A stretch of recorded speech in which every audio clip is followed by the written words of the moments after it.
You're listening to RevOps FM with Justin Norris.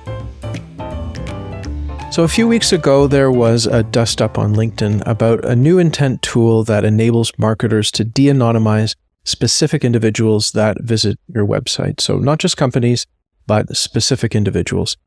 Which tool it is and the people involved aren't really the point of the story. The incident stuck in my mind, though, because of how it reflected our attitudes towards privacy in the marketing world. So many commonplace marketing practices do very similar things, like when we drop a marketing automation cookie that lets us see all of a user's activity on our website, or when we de-anonymize a company and get a location that lets us triangulate a user's identity, or when we give money to massive corporations like Google and Facebook, whose entire business model is essentially predicated on various forms of identity profiling. So the relationship of marketing to privacy is complicated, to say the least.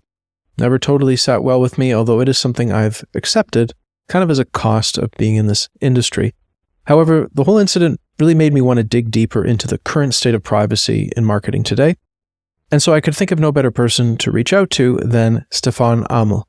He is a legendary practitioner and thought leader in the digital analytics space and one of the foremost advocates for privacy and ethics in marketing. I first met Stephane incidentally about 12 years ago when he was my instructor for a web analytics certificate that I was taking, and I have followed his work ever since. So Stephane, I really appreciate you being here today. Thank you for having me. It's really a pleasure, even after 12 years. That's amazing. Let's dive in, and maybe as a first step, just to understand from your point of view, you think about this a lot. A lot of marketers go about their day without giving too much thought necessarily to the privacy piece. From your perspective, where are we in terms of our attitudes, our practices with respect to privacy? Have we gotten better? Have we gotten worse? Or is it kind of a mess all in all?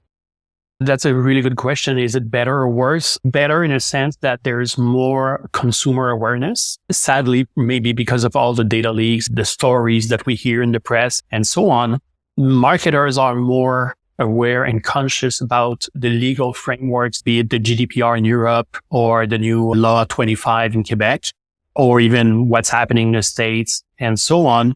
The negative side of things is that I see that the ad network ecosystem or all the ad tech industry is basically saying, with the death of third-party cookies, organizations are enticed to collect more first-party data on one end. And the MarTech and ad tech industry is trying to find other ways of continuing to collect as much information as before, if not more information than before. So the net result is that from a privacy perspective, I'm not sure the end result is going to be better than using, let's say, third-party cookies and stuff like that. It's evolving very quickly. There are positive and negative sides to it. But generally speaking, I think we're aiming into a more privacy-friendly marketing ecosystem on the net. So let's cross our fingers. I want to give a shout out to the sponsor of today's episode, Knack. You know, I love marketing automation software, but let's be honest, the email and landing page builders are usually terrible. You can't make it nice without a developer, and marketers are going to find a way to break things or go off brand. You do not have time for that. So Knack is totally different. You set the guidelines and then give your users a building experience that's slick, modern, and beautiful. When they're done, everything goes to your map at the push of a button. And don't worry, it supports global teams, approval workflows. It's got your integrations. So head on over to revops.fm/knack, that's KNAK, and get a special offer just for my listeners. In your example that you just gave, you kind of alluded to it. A lot of marketers and a lot of companies approach privacy kind of like a set of rules that they have to comply with, but they can also get around in legitimate ways if they can. So, we set up one loophole and then so we go around it. Instead of using cookies, we use some other form of tracking users. So it's kind of complying with the letter of things, but not necessarily the spirit. And you recently wrote about this distinction between legal compliance and having a true privacy orientation. What would it mean for a company to actually be privacy oriented? For me, the huge difference between, especially if you look at the GDPR in Europe, it was enacted several years ago. So they went through all of the steps and still are dealing with clarifications of the legal text and having specific cases where they can say, okay, this is a good example or this is a bad example. With Bill 25 in Quebec, we see that the same thing is going on. So the law is there. Companies are trying to comply, but mostly from what I've seen is that for now, at least, it's more like legal compliance. Okay, I need to do whatever I need to do, the minimum amount of things in order not to get a slap on my wrist. Oh, I need to check the box that says, oh, yes, I've done this and that and so on. And this creates a scenario where you comply from a legal standpoint, but you don't necessarily comply from the principles of privacy, from basics of marketing, which is listening to your customers and being aware that if you have a banner on your website and you offer them the choice to opt in or not, if they say, no, I reject all cookies and I don't want to be tracked, then why do you try to find ways to circumvent that and say, oh, yeah, okay, I'm going to use this tool that it doesn't use cookies, so it must be right. Or I can still use Google Analytics because Google tells us there's a consent mode that we should trust Google, that when they say, oh, yeah, that's privacy aware, trust us. You can use that. There is no problem. So my hope is that we're going to go from legal compliant, where really it's a pain, it's an expense, and you need resources, it's a distraction, it's a barrier to innovation and so on, and shift the mindset so that being privacy aware from the principles perspective, the ethics of it, it means that now it's not an expense, it's an investment. It means that it becomes a brand value in the long term, and that financially it's worth something. It's an opportunity for innovation. It's an opportunity to say, okay, I've been using all of those marketing tools for so many years. Do I really need all of those? All of those tools are collecting data, each one trying to pull more data into whatever their system is. So shifting the mindset a little bit. Are there any companies that are actually doing this today, or does it remain aspirational from your point of view?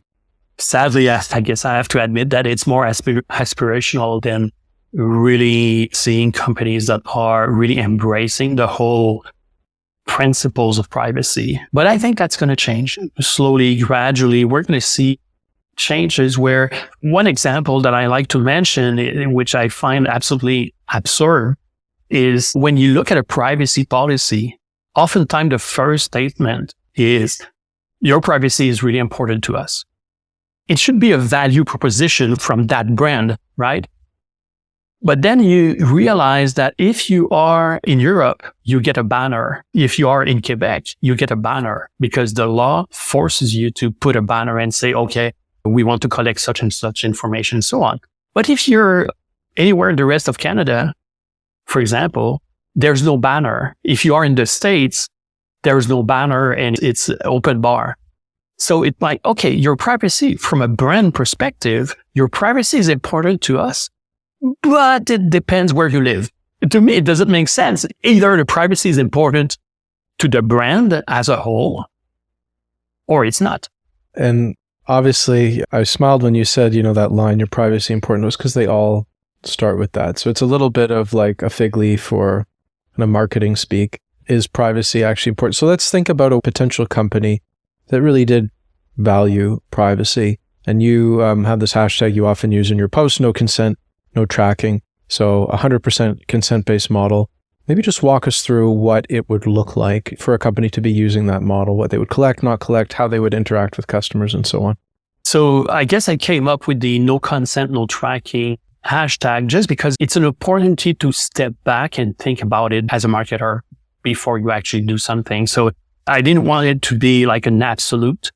I want it to be an opportunity for really thinking about your marketing tactics and being proud about your marketing tactics also. One of the things I often mention is that we should be proud of what we do from a marketing standpoint and not wake up in the morning being afraid that, oh, is it the day where someone will tweet something or post something where they criticize what we're doing in our marketing tactics? And we'll say, oh, yeah, this company says they do this, but in reality, they do something else. Or they are creepy and they are using tools that are harvested too much information, stuff like that. So really, basically, no consent, no tracking is just an invitation to think about the principles of privacy, of data minimization, of consent, of control, and things like that.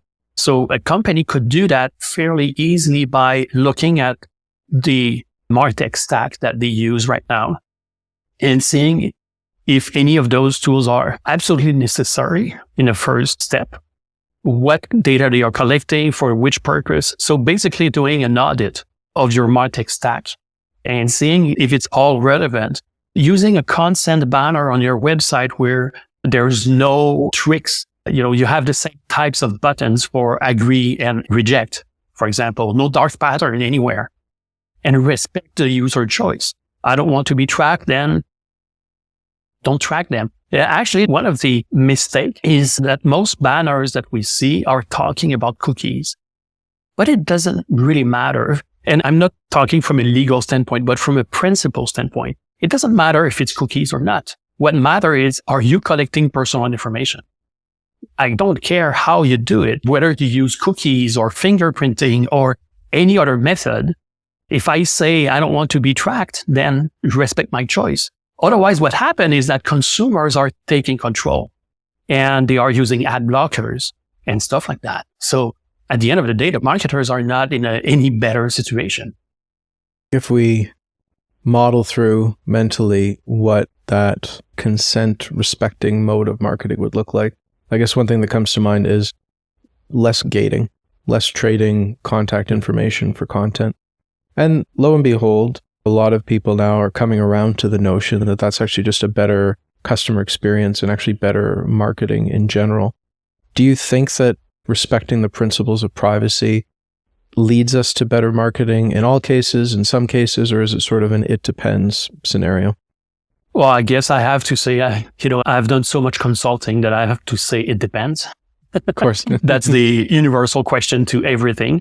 But seriously, I think there are so many scenarios where marketing could be improved if we only went back to the roots of marketing. There were marketing campaigns before the web and before the internet, and the world worked. It existed. There was TV, radio, print, and so on. Now everything is digitized. But the concepts of marketing remain the same. It's building trust. It's listening to your customers. It's offering value.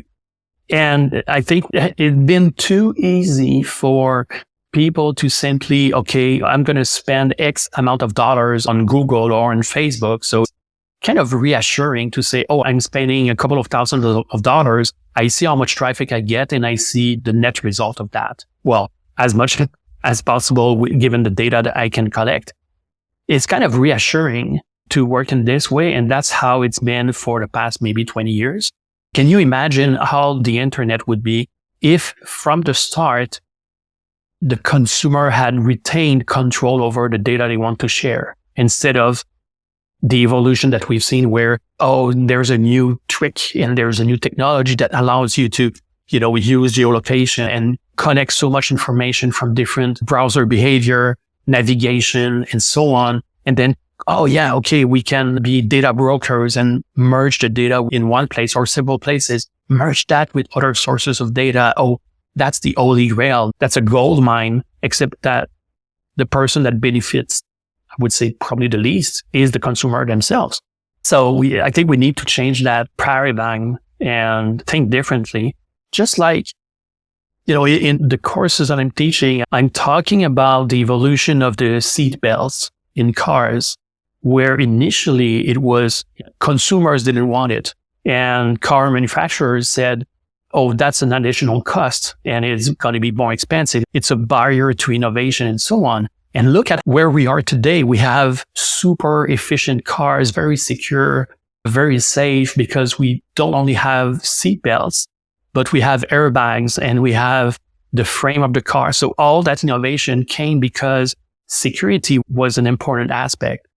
And consumers can choose between cars that are reputed to be more secure than others. So privacy is going to be the same. Consumers will choose brands that they trust because they see that privacy is part of the value proposition of that brand. In the long run, I think that's how we're going to win I would say, the privacy battle. Taking the seatbelt as an analogy, you think perhaps that, our attitudes towards privacy will evolve from something that's, let's pay lip service to it, but get around it, to more like, no, it's really going to be baked into the model and people are going to respect it. Yeah, I think so, because going back to that seatbelt analogy, it took regulations and laws to impose that people wear a seatbelt. And it also took about 25 years of marketing campaign and education so that people realize that when you get in a car, put on your seatbelt. So it has become a security by default in a way.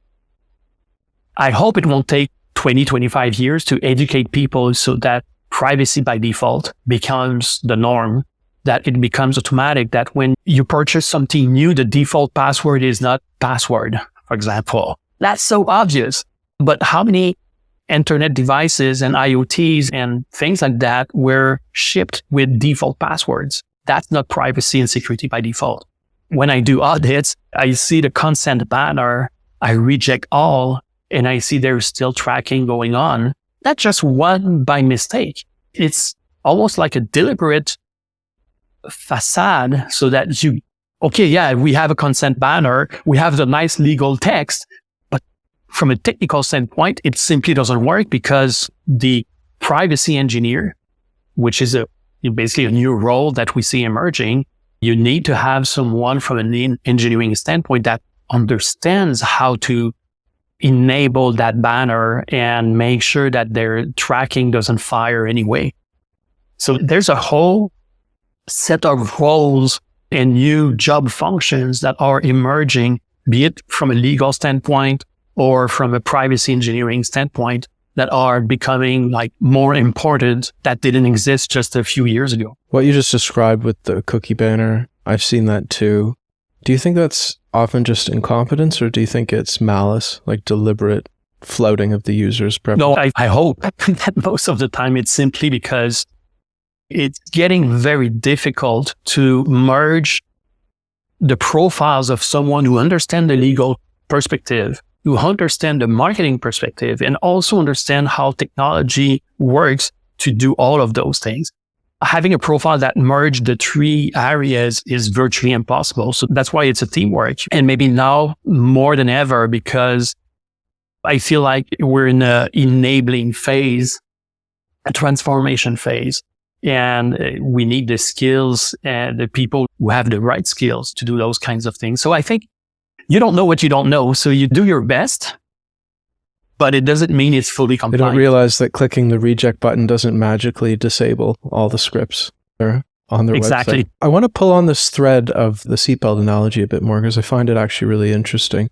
And one of the things you could say about seatbelts is that the impact of not wearing one is very dramatic if something goes wrong, and very visible and obviously very horrible. With privacy, and that debate I mentioned around this particular tool at the beginning is kind of interesting from that perspective. There were the people that were like, this is wrong, you're a bad person if you do this, there's that point of view. And then there were people that was like, I don't care, whatever, de-anonymize me, what's the big deal? And it's like, okay, yes, I can see that. It's not the same thing as shooting through your windshield at 100 kilometers an hour. But there's this sort of cavalier attitude. And do you think that the lack of kind of visible impact, or people are like, hey, I don't care if Google knows what I'm doing, or I don't care if my iPhone is listening to me, or, I think it was one of the founders of Google that was like, if you're not doing anything bad, why would you want to hide anything? I hear that all the time. How do you fight that sort of cavalier attitude towards privacy? Yeah. Either, things like, I have nothing to hide. They know everything anyway, and the they is who exactly we don't know, but they know everything anyway. And also, if I'm going to be exposed to some advertising, I would prefer to get something that is customized and tailored to my interests. And yeah, okay. I guess, like the seatbelts, people were saying, what if I crash, in a lake and I don't have enough time to get out of the car, I'm going to drown. So all kinds of saying, yeah, but what if exceptions, things that in reality have a very small chance of actually happening. But when you realize that your data has been leaked a couple of times and that suddenly you see a credit card happening on your credit report, you see some credit cards popping up that you have no clue where it comes from. When you see that you can get in trouble because your identity is being stolen and stuff like that, maybe it's like a crash. It creates such a situation of frustration, lack of control. You feel like you have that possibility always over your head. You're going to have issues the next time you want to purchase a car because your credit report is going to be so bad, or issues with the government, or issues crossing the border at the customs because someone else has stolen your identity. So those are pretty serious things. So I think people will care more. And maybe that personally, that's one of the reasons why I went from being an advocate for analytics, and I'm still an advocate for analytics, of course, but more privacy aware, because my identity was, my data was leaked several times over the years. And just recently, I had an attempt of someone in Europe trying to purchase something using a credit card that I never ordered. So getting through the trouble of stopping the transaction, the stress that it creates, you don't want to live that, just like you don't want to live a crash in a car. Wow. No, that is serious. I wonder again, just thinking about consent and tracking.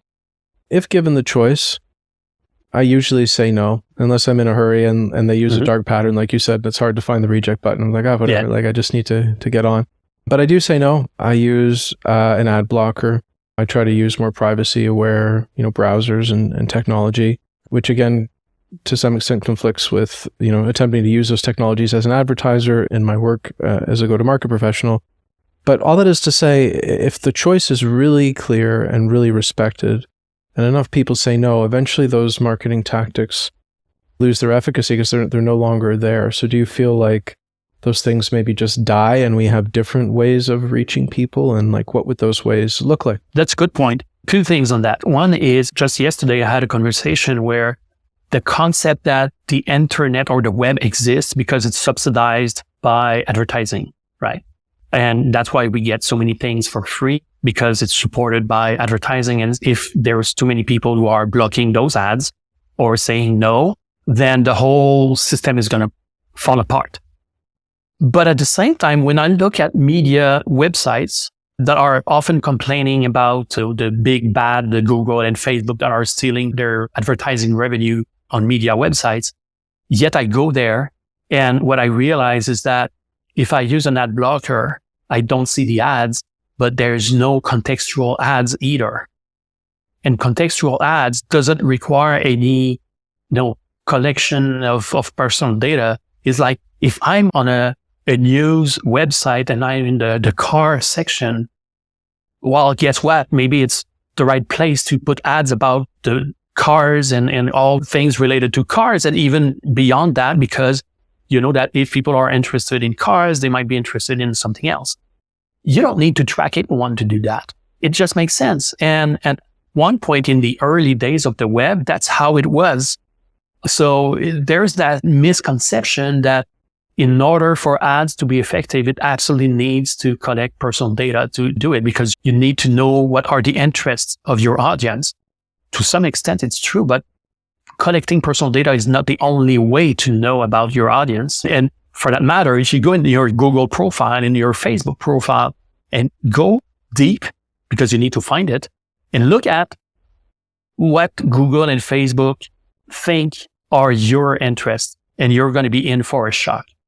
Because they might say that I'm a woman, that I'm 35 years old, and that I'm interested in Pokemon and stuff like that. Well, when it's absolutely totally wrong, but I have very little control over that.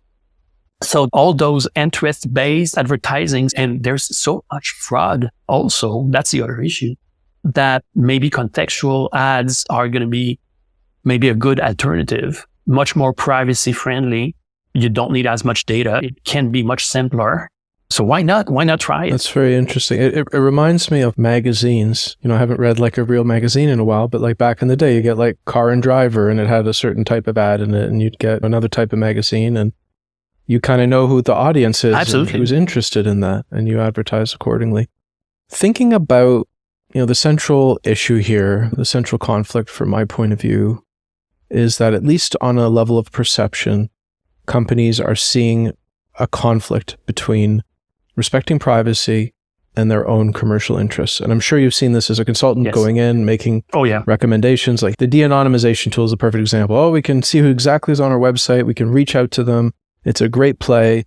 But is it okay in terms of privacy? But it could make us money. That's tough, particularly being somebody in-house and having to stand up for that and say, like, let's make less money potentially for this abstract principle of privacy, which feels like a victimless crime because nobody really sees or is aware of the extent to which they're being tracked. Like, how do you make that case of like, you need to sacrifice your tracking, do less profiling, have less effective, potentially cold outreach, less personalization?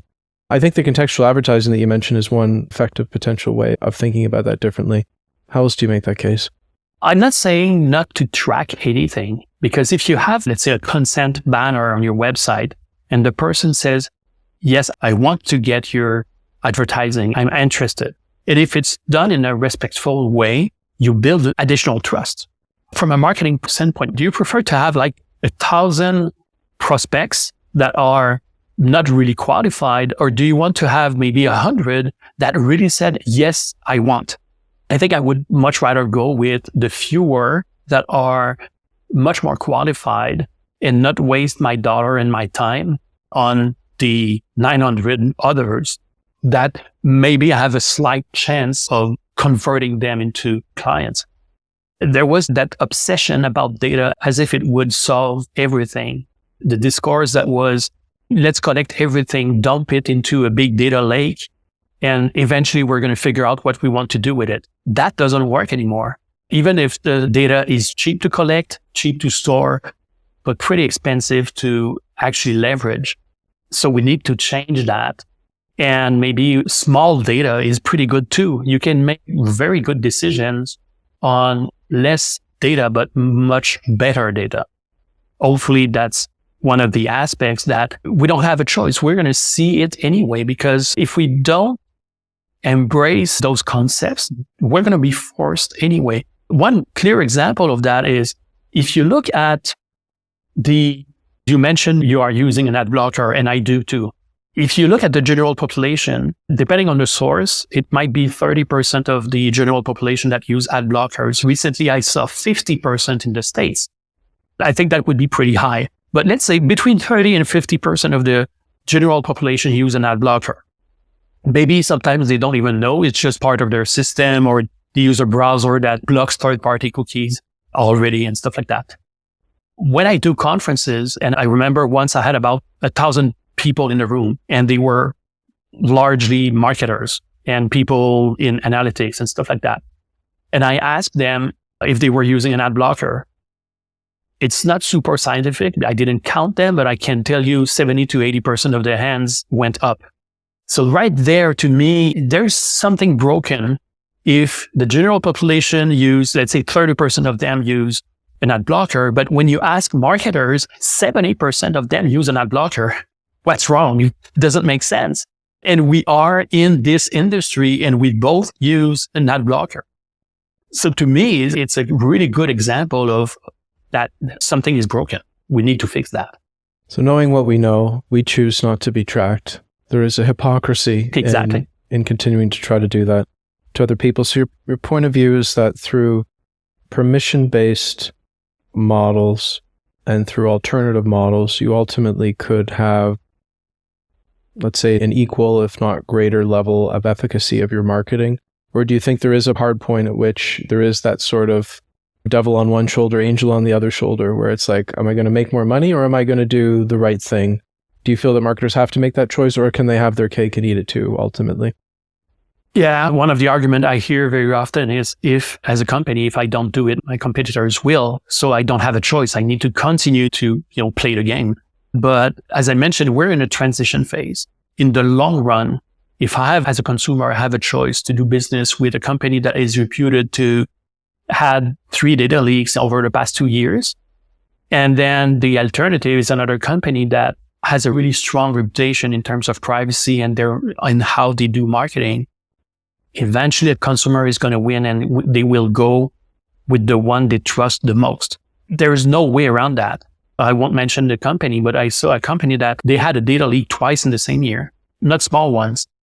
If I'm just a general consumer, maybe I'm not super educated, but I understand what is a data leak. I understand that, okay, they didn't take care of the data about their customers.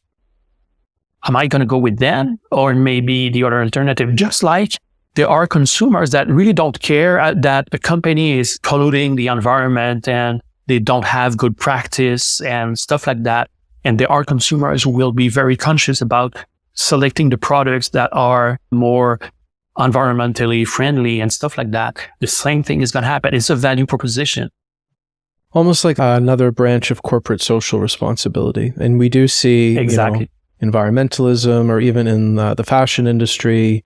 Just noticed, for example, like at H&M, saw someone who had bought something and they were promoting like that it was like no sweatshop labor or something. Like these issues companies do, not necessarily because they care deeply, maybe they don't, but at least they see it as profitable to align themselves with those issues.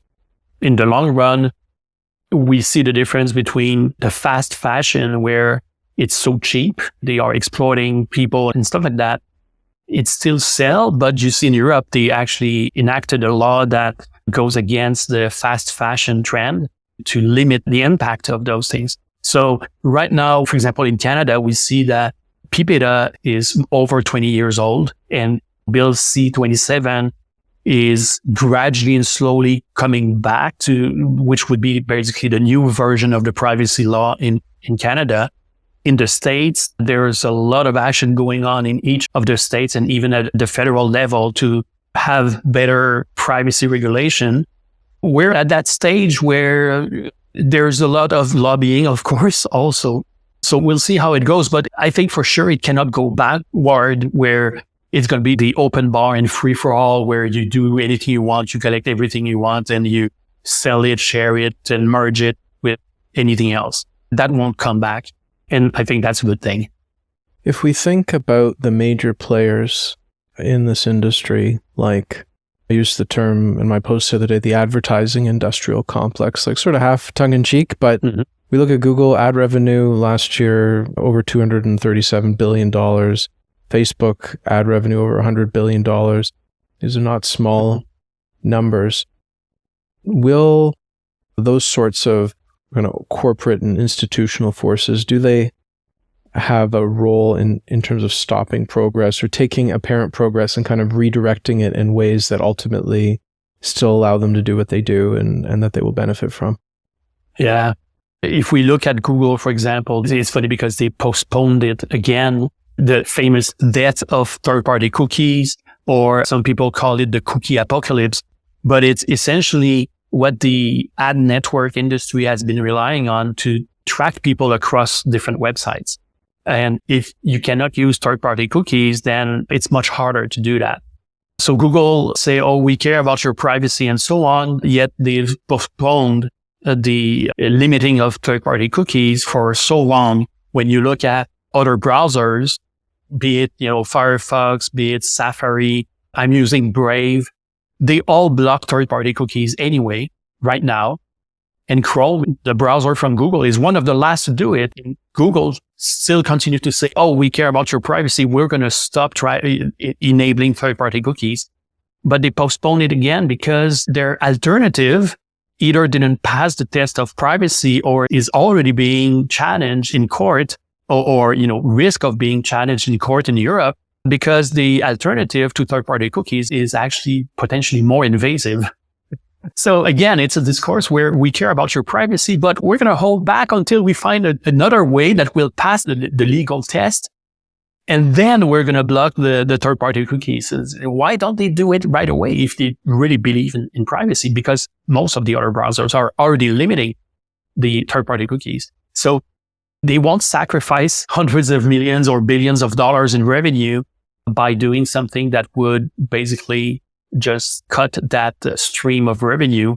They want to find another alternative. And sadly, the other alternative might involve hashing your email or your phone number and combining it, fingerprinting. So being able to identify the unique characteristics of your device. Well, people got used to clearing their cookies. Changing your email address, your phone, or your device, it's much more difficult. So that's why I'm saying the alternative to third-party cookies, it might be actually worse because you won't change your email all the time. The cure worse than the disease in that case. So yeah, exactly. So the whole debate in essence then is kind of moot because it's like coming back to the idea of the letter of the law and the spirit of the law. It's like, all right, we'll not do this one thing, but then we'll use local storage or we'll use, like you said, some hash of the device. Does this whole cookie apocalypse then just kind of a tempest in a teapot? Like, do marketers even really need to think about this? Because ultimately they're not going to be affected. Yeah, I said let's look at each of the perspective. For the consumer, it doesn't change anything. The web is still going to work. For the marketer, it will change the ability to do retargeting, for example. But it's an opportunity to look at, as I mentioned, your MarTech stack and see which are more effective. And do you really need all of those tools that you subscribe at $19 a month and you forgot about it, right? So that's for marketers. For agencies, it's pretty sad to say that there are some agencies that are playing the card of talking about the cookie apocalypse as if it was absolutely terrible and, your business won't survive if you don't pay us to fix it. So I've seen agencies using this kind of language almost to maybe spread some, FUD, fear, uncertainty, and doubt to their clients who really are not expert in that. And then the last layer are the ad tech and martech industry itself that are, some of them are probably not survive, but others are going to try to circumvent the third-party cookies by using something else, as I mentioned, like fingerprinting and stuff like that. And then there's others that will really innovate and find better ways of offering their services and their solution. And just like we've seen the seatbelts going from just one strap, and now we have like a strap on the chest, that's innovation.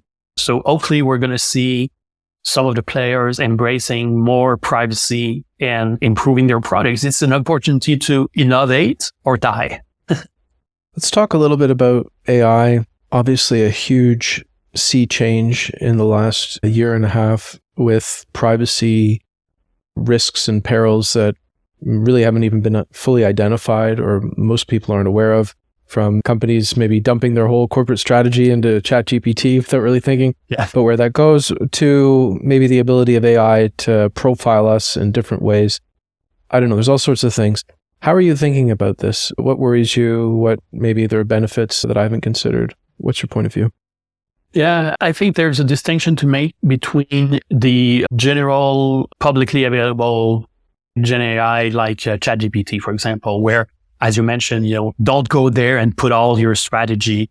There's now an option that you can say, don't use what I'm telling you to continue to train your model, but still there's the availability of other AI models that you can actually enable within your environment and in a secure way. And it can be amazingly powerful. It can be useful.